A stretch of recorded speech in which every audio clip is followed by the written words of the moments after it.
The self, that enigmatic concept that's as old as humanity itself. From philosophers to psychologists, everyone seems to have their take on what exactly the self entails. What is yours? What is the self? Imagine this. You're sitting in a cozy room, surrounded by books and theories about the self. In one corner lies the static perspective, in another, the dynamic perspective. Now, the static perspective is reminiscent of an eternal self, a dimension that exists beyond the constraints of time, irrespective of life's experiences. Before ending his life, Socrates concluded that the soul is most like the divine, and immortal, and intellectual, and uniform, and indissoluble, and ever unchanging. As the notion that there is an immutable, unchanging core, a quintessential you, a solid, unshakable base upon which the rest of your experiences, beliefs, and personality is constructed.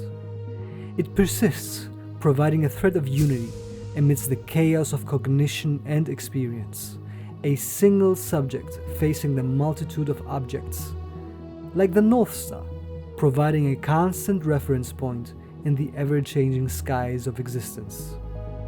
This perspective champions the idea of independence from the shackles of social and cultural influences, resilience against external judgment, questioning prevailing norms and values. A truly free, autonomous agent, one that governs itself, directs itself according to its own rational will and its innate moral duties.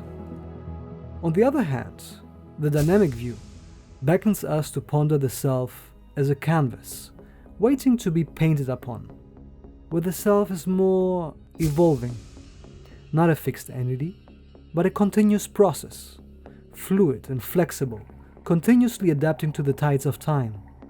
Picture your own biography, filled with your stories, your experiences, your interpretations, where narratives imitate reality and become the main way of making sense of oneself.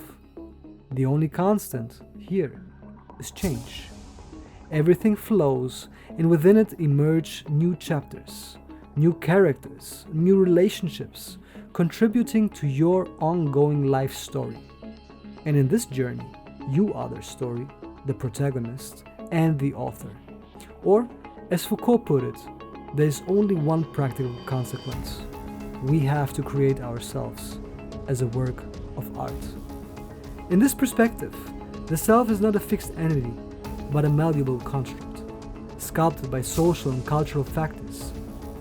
Our selfhood isn't in isolation, but woven into the fabrics of our surroundings, where threads of shared experiences embroider the unique design of who we are. We are born into a story revealed by our parents, grandparents, our ancestors. We inherited their narratives, their traditions, values, beliefs, as a first tool of reorienting ourselves within others. Do these perspectives contradict each other? Can they coexist? Could there be a dance between the eternal and the evolving nature within our very selves? Now, the static self encompasses the ongoing subjective experience, harmonizing our sense of existence by interconnecting our position in space, time, and circumstance. Meanwhile, the dynamic self weaves coherence through the lived moments, generating unity across life's events. Think of it this way. While our static core might resemble the sturdy trunk of a tree, our dynamic nature allows for branches to sprout, bend, and reach for different horizons. The trunk remains firm, yet the branches sway and adapt to the changing winds. What is your view of the self? Static? Dynamic? Both? Something else?